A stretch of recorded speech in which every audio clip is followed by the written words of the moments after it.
Selamat datang di Ekspedisi.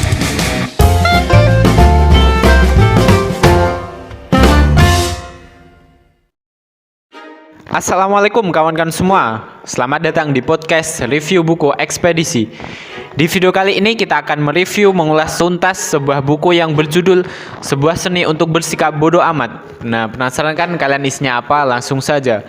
Nah, dimanapun kalian berada, jangan panik, jangan bingung. Tetap jaga kesehatan, bangun imun tubuh, makan yang teratur. Nah, untuk sedikit menyegarkan pikiran dengan sebuah buku yang berjudul Sebuah Seni Untuk Bersikap Bodoh Amat ini mudah-mudahan bisa mendalami ilmu pengetahuan, motivasi diri untuk menuju perubahan yang lebih baik. Judul buku Sebuah Seni Untuk Bersikap Bodoh Amat, penulis Mark Manson. Tahun terbit 2018 dengan tebal buku 246 halaman. Buku ini merupakan buku terlaris di New York.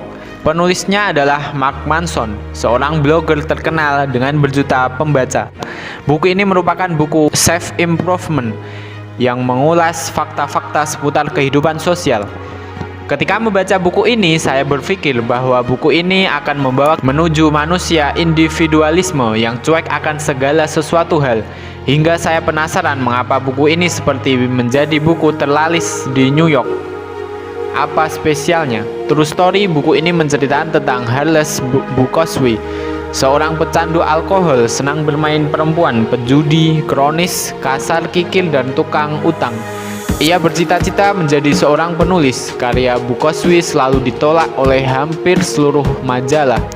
Tetapi hal tersebut tidak membuatnya menyerah. Ia tetap menulis dan membuat puisi.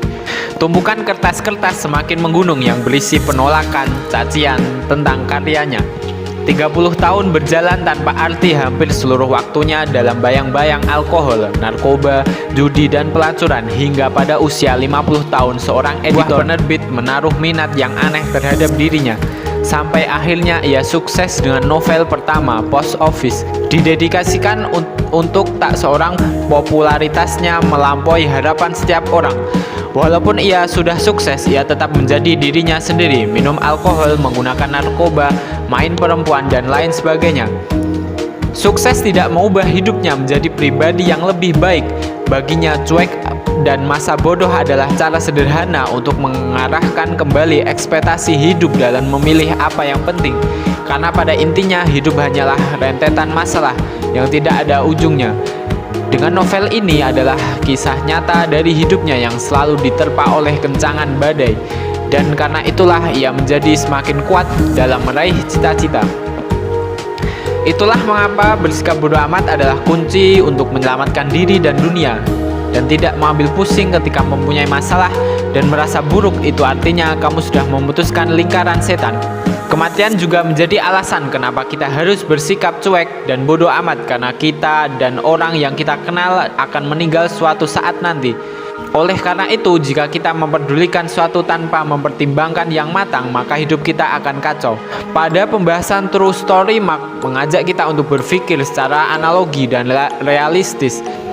Dari mulai panda menyihir yang selalu berkata jujur walau menyakitkan, kehidupan Mark semasa muda membahas bahwa hidup itu merupakan pilihan.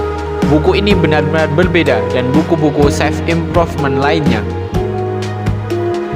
Buku Sebuah Seni Untuk Bersikap Bodoh Amat merupakan buku yang membawa pembaca agar menemukan apa yang benar-benar penting di dalam kehidupan dan melepaskan hal-hal yang tidak begitu penting dalam kehidupan. Di era digitalisasi ini, masyarakat menjadikan media sosial sebagai ajang pamer, sehingga terlahirlah generasi manusia yang mempercayai bahwa mereka memiliki pengalaman negatif dan melahirkan rasa cemas, takut, dan bersalah. Hal itu sangatlah tidak benar. Setiap hari kita melihat story Facebook, Instagram, hingga story WA yang dijelajahi dengan berita-berita atau gambar-gambar yang memperlihatkan bahwa orang-orang tersebut benar-benar bahagia. Mereka menikah, sukses, berlibur, dan sebagainya. Lantas kita berpikir bahwa hidup kita ini menyebalkan, yang akhirnya membuat kita merasa bersalah dan menyalahkan diri kita sendiri. Krisis saat ini bukan soal materi, namun soal eksistensi, ranah spiritual. Kita punya begitu banyak barang dan peluang sampai-sampai kita tak tahu apalagi yang bisa kita kerjakan saat ini.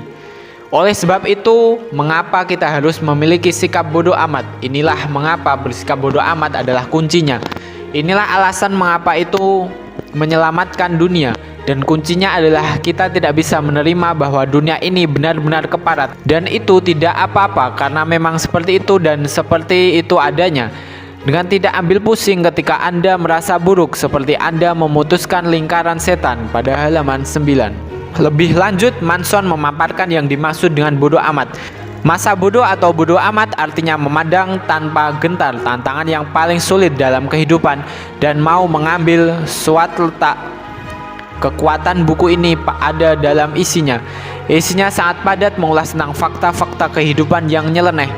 Berbeda dengan buku self-improvement lainnya, yang saat kita membaca buku tersebut kita merasa diberikan motivasi hingga merasa baik. Namun berbeda sekali dengan buku Manson. Kita akan dibawa menjelajahi fakta kehidupan yang menyakitkan, dibawa tertawa, mengerut dahi hingga mendengus. Mark mempercayai hukum kebalikan milik filsuf Alan Watts untuk tindakan. Dari kutipan hukum kebalikan, intinya adalah semakin kuat Anda berusaha menjadi baik, setiap saat Anda akan merasa semakin tidak puas karena mengejar sesuatu hanya akan meneguhkan fakta bahwa pertama-tama Anda tidak baik. Mark memberikan contoh tentang seorang yang mati-matian berusaha ingin kaya. Sesungguhnya ia akan merasa miskin dan tidak berharga, terlepas dari penghasilan Anda sesungguhnya. Hasrat untuk mengejar semakin banyak pengalaman positif sesungguhnya adalah sebuah pengalaman negatif.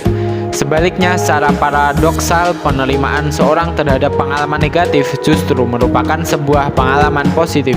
Filsuf eksistensialisme Albert Camus mengatakan bahwa Anda tidak akan pernah bahagia jika Anda terus mencari apa yang terkandung di dalam kebahagiaan. Anda tidak akan pernah hidup jika terus mencari arti kehidupan. Dengan kata lain, jangan berusaha. Ketakutan akan kematian menandakan ketakutan akan kehidupan. Seorang yang hidup secara paripurna siap mati kapan saja. Kelebihan dari novel ini yaitu judul yang sangat menarik dan isi yang sedikit absurd atau nyeleneh tetapi menginspirasi dan membuat siapapun yang membacanya akan berpikir dua kali jika akan melakukan sesuatu karena teringat kembali beberapa penggalan kalimat atau kata yang berada di dalamnya. Nah, sangat menarik bukan untuk kalian baca dan kalian simak dari motivasi dari tulisan Mark Manson yang tertuang dalam buku ini. Sekian dari ulasan tentang buku ini, saya Mr. Book, terima kasih, salam literasi.